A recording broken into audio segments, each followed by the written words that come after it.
So I'm going to talk to you today about what we actually know about the people that read politics and Spires, and what knowing about your audience can teach you about academic blogging, and in the ways in which you can use knowing about your audience to help improve kind of what you say and how you get things out there.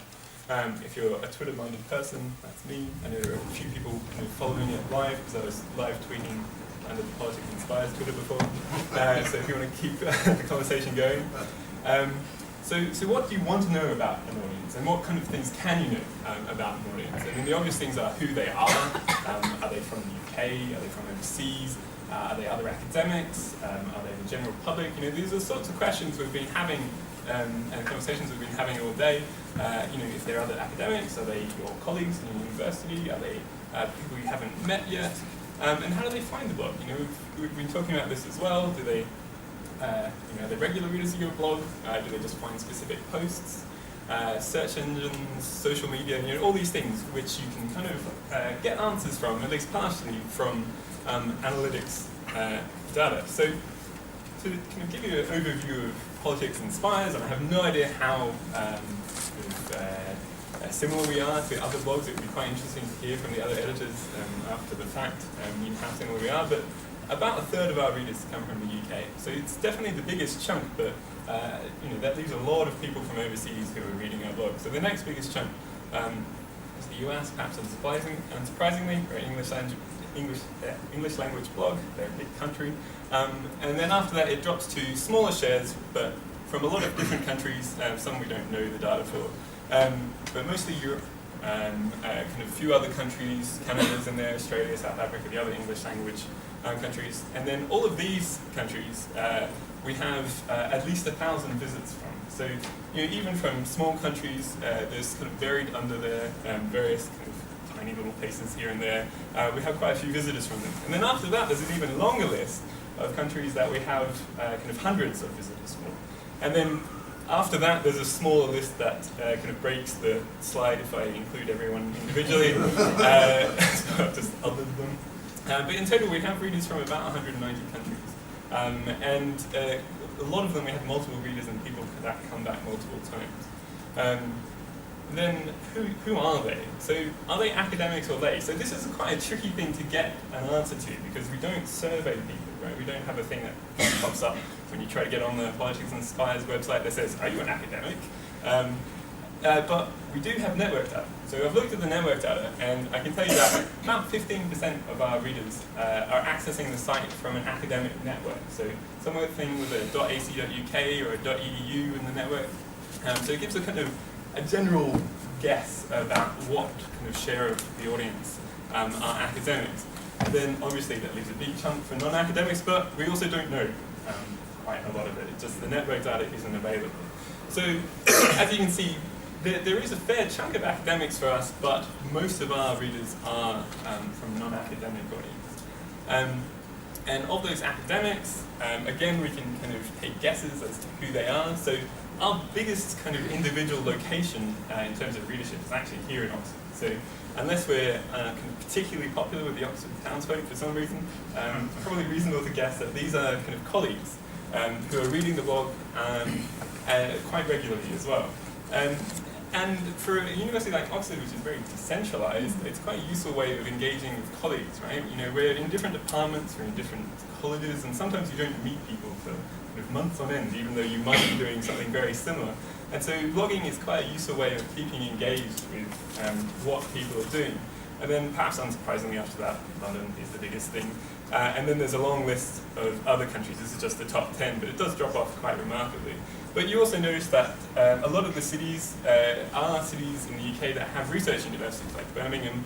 Manchester's not kind of far off there, Nottingham. You'll notice that we have Bucharest. We're particularly popular in Romania due to a couple of posts on the Rosea, Montana mining project, a big scandal about gold mining there. It's also, I think, our third most popular country, Romania. And then how do they find the blog? So we have a reasonable chunk of regular readers. About a quarter of our kind of total visitors are made up of people who regularly come to the blog and kind of come back again and to see what's going on. But the biggest chunk, about 3/4 of it, are people who are finding the blog for the first time, which it's unsurprising when you find out that more than half of our traffic comes from Google. So it's people who are looking for things. They're not looking necessarily for an academic blog. They're certainly not looking for us specifically most of the time, but they're looking to find out something about a particular topic. It might be something that's in the news, some event has happened, so they Google, oh right, what is happening here? And then they will find a post, right? And that, by far, is our biggest source of traffic. And then after that, we have people who just come to the site directly. So again, this is the kind of big chunk of returning visitors, although clearly a chunk of them do what I do for most websites and just type into Google rather than actually going to the address.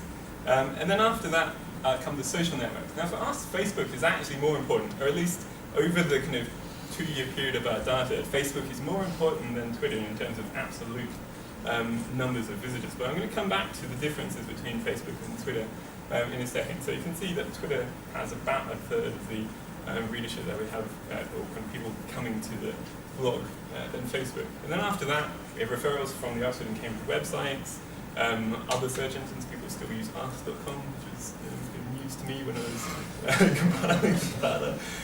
And then other blogs kind of referring traffic to us, and then just other things, and then there's a tiny amount of other social networks like LinkedIn, Reddit, and things like that.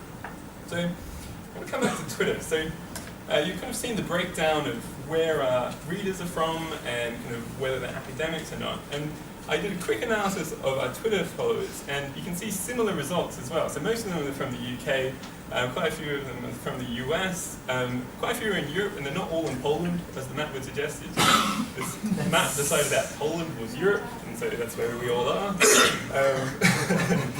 But I think more interesting is who these people are. And so I'm using a kind of program called Follower Wonk, and it's interested in doing this sort of thing themselves. And you can get a quick breakdown of the Twitter bios of your followers, which kind of puts it into the word cloud and can tell you what sort of people are following you. And for us, it's academics and politics academics, by and large, kind of clearly dominate the people who follow us. You can see university, international relations, political science, lots of PhD people, kind of research fellows here and there. So by and large, our Twitter followers are other academics, which means that we're having different conversations in different platforms, right? So for Twitter, it's a little bit of an academic bubble, if I'm completely honest. There's lots of people tweeting about articles, but it tends to stay within this academic circle. It doesn't tend to break out of it so much, whereas the traffic that comes from outside of the social network, Google, is kind of pushing audience to a much broader spectrum, which isn't to say Twitter isn't unimportant, because as we were saying, who reads your blog might depend on who you want to read your blog. And maybe other academics are actually more important to you than the general public. It depends why you're writing. So I want to talk about success, and we've talked about measuring successful posts. And I've kind of opted to just go with a very simple metric of how many people are actually reading a post. And it's not the only measure of success, obviously, but in my personal experience, successful posts in terms of numbers often coincide with successful posts in terms of other things. So from a personal perspective, I've had a few of my own posts who've been recommended by other blogs. They've been kind of engaged with different kind of think tanks and that sort of stuff. And you find, for me, that kind of success is actually more important than the sheer number of readers who actually turn up to the blog. But you find that because other people are talking about it, the readers tend to follow it anyway. So the first type of successful post is the most obvious one. It's a topical post. So this is one from a couple of years ago. I'm sure you all vaguely remember the Coney 2012 thing in the back of your mind. The subject of the post isn't particularly important, but just the shape of how kind of readers came is fairly illustrative of this kind of post. So basically, it gets posted, has a lot of hits, has a few more hits. I'm not quite sure why there was a dip the following day. Maybe our website crashed or something. And then after a while, it kind of dims to nothing. And funnily enough, no one's really interested in Coney 2012 anymore. And then the next kind of post is what I've called the perennial post. So it's a post that comes out, it's moderately successful, and then for whatever reason, it just keeps getting successful. And so it's important to think about when you think about how people come to your page, because most of the time, as editors, we're kind of thinking, oh, what's on the front page, right? But as the kind of Google information said, most people aren't coming through the front page. They're coming through whatever information they want. And people are particularly interested in political thinking, and if you Google political thinking, I think this is the first thing that comes up, and it's an interview with editor and the political theorist Michael Frieden. Very good article. This is what the analytics look like since it was posted, which is kind of about 2 years ago. And you can see it's been pretty constant across the time, with a little peak here. I'm not quite sure why everyone was suddenly interested in about September of last year. Yeah, book. Well, there you go. People Googling Michael Frieden. I'm not a political theorist, I didn't know about these things. Never read. And then the final type of post, what I call the sleeper post. So this is the weirdest sort of success. And it's also something to think about, not necessarily as a success, but possibly the dangers of the internet. Because as has been mentioned, things go up on the internet, we think about them as instantaneous, and kind of spur of the moment. And but they do actually stick around for quite a long time. So this post was came about with a collaboration with the Blavatnik School of Government. We had a series of posts from their MVP candidates, and this one is about corruption. I think they're talking about Kosovo. And when it first came out, it didn't do very well. In fact, it did very badly. But it's kind of one of those things, you shrug it off, you say, right, we're probably not going to tell the author about that one. But it happens. Not every post can be successful. And then in about July last year, a bunch of South Africans started looking for effective ways of fighting corruption. And they found our post. And if anyone knows about South African politics, I'd love to know what was happening in kind of July, August. Last year, why people were searching for it. But then just as suddenly, it drops off and goes back to normal, and except maybe it's happening again. It's too soon to say. So it's just a good thing to remember that these things do stick around. They are findable, and on a positive note, if something isn't immediately successful, don't give up hope. Maybe somewhere someone will find it. But also to be aware of that, things do stick around, and you don't want to kind of put a hot-headed response to something that might be going out there that might come back to haunt you in a few years' time. So I've talked about kind of posts that people want to read. These three are all things that have picked up readers kind of organically, but there's also ways of drumming up readers. So the most obvious thing is to tap into what is current, right? And it could, not just in terms of topic, but what is the language that people are using? What kind of things are people searching for when they're looking for topics? Because Google, has very specific, very clever algorithms, and if you happen to tap into those algorithms, as we find sometimes when posts unexpectedly are very successful, it leads to a lot of traffic. Social networks are also important. They're not quite as important as Google for us, but there are still ways of getting publicity out there, and they are particularly effective at getting other academics to read your work, which might be the goal for some people. And Facebook is a great way of kind of getting people who already know you to read your things, so they've liked you, they see your post, but it tends not to go any further than that. Twitter, on the other hand, it tends to start with your immediate circle, but if you're successful, it tends to spread, and people you don't know, people you've never heard of, kind of start tweeting about your post or your article. And so there's two things to consider with those social networks. So you can tweet yourself, obviously, it's a start. Better is getting someone influential, someone with a lot of followers, someone who has a reputation for good tweets to tweet you. Obviously, that's easier said than done. If you are an influential person, great, you're very lucky. If you're not, try and befriend one, or suck up to them in your article, or your post. You say, oh well, as such and such, the excellent academic from somewhere says. But then another way is getting mentions on other blogs, right? So one of the best things about the blogosphere is that people can talk to each other quite easily, and because of the kind of technology that most people use, not just WordPress, but WordPress is definitely the dominant platform. You get pingbacks when people link to your blog. So if someone is talking about you and they link to your blog, you get to find out about it.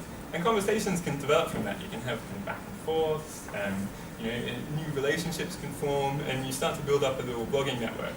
And then another one, which is an interesting area of discussion, which I think is still has a lot of thinking to be done about it, is cross-posting. So we do this, I know the LSE people do this as well, but sometimes you will take whole articles from one blog and put them on another blog. And this is great for authors because it means more people are reading your blogs, but it might not be so good for the blog platforms themselves, which I'm going to talk about now. So I'm going to talk about one of my own things just to sum up. So this is an article I wrote last year. I'm quite interested in electoral forecasting. It's kind of side academic interest aside from my normal research. And in the lead up to the EC by-election, which is when Chris Huhne resigned, I developed a model that forecast the election. Anyway, I wrote this post and I put it up the day before the election. And I got a reasonable number of readers, Twitter, lots of people Googling, people were interested in what was happening. I got quite a few hits, and then people went to sleep, and then didn't get so many hits, although there are still people reading Politics at Spires at 4 in the morning. And then in a brazen act of self-promotion, I tweeted Andrew Sparrow a link to my blog and asked him if he would be interested in putting it on the live blog, and he did, very kindly, and then the traffic went through the roof. So I was quite pleased about this. Lots of people were looking at my things. And then it lasted for a few hours, and then as crashing into the live blog, it gets filled up with newer posts, and so obviously people are scrolling all the way through. But what is particularly interesting is at about this point, my post got cross-posted onto the British Politics and Policy blog from the LSE.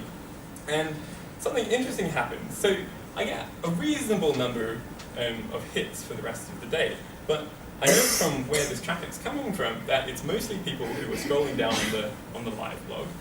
It's people who have tweeted my version of the link, or people who are coming to the page. And our Google traffic, which was quite good in the early stages, has completely stopped. I was a bit, I was like, what on earth is going on? Because, I had nothing to do that afternoon, so I was sitting there watching live analytics like the kind of sad. And I saw no Google hits on me. So I Googled my post, and it didn't come up. It had been replaced by the LSE post. Because they are a bigger blogging platform than us. I'm not making excuse They are a bigger platform than us, and so they rank higher in the Google search algorithms than we do. And so this was great for me. Lots of people read my things. So from a personal perspective, it didn't really matter. But from a Politics and Spires perspective, it wasn't so good. But we don't actually mind that. Blake was saying before, we see ourselves as maybe just a starting place for things. We don't mind if other people are actually reading them. But it is something to consider, for other bloggers and other platforms. What is the effect of cross-posting? And I know that perhaps because people got home from work that day and were wondering what was going to be the result of the Eastleigh thing, that actually in the end the British Politics and Policy version of my post got in total way more hits than mine did, despite the fact that mine had been on there for about 24 hours longer. So it's just some interesting things to think about. So some brief conclusions: know who's reading your things. You can target what you're writing. You can tailor the style of your writing. And then our most successful ones are things that are topical. They tap into kind of broader concerns about politics, not just academic ones, but they do bring an academic perspective to what is going on. And it's quite a tricky balance to make, but it's good to be writing things that are of interest to both academic and non-academic audiences, which is a fine balance. But one way of doing it is perhaps by linking to more kind of detailed research within your own piece. Although I can tell you from personal experience that non-academic audiences aren't very interested in that at all. So with the electoral forecasting one, I have the methodology linked to, and I also have analytics from that, and I can tell you about 1% of the people that read the post actually clicked through. So the non-academic audience is not very interested in the kind of nuts and bolts of the academic, but they are interested in what those nuts and bolts actually do tell us. So, conclusions are great. Linking to things so other academics can see how you made those conclusions, but maybe the nuts and bolts don't belong on the blog page itself. And then social media is important, as everyone's been saying, but perhaps not as important as Google. And then sometimes you just get lucky, and you can't really control that. but you can do the best you can to kind of promote the other things and then see what happens. Right. Thanks very much.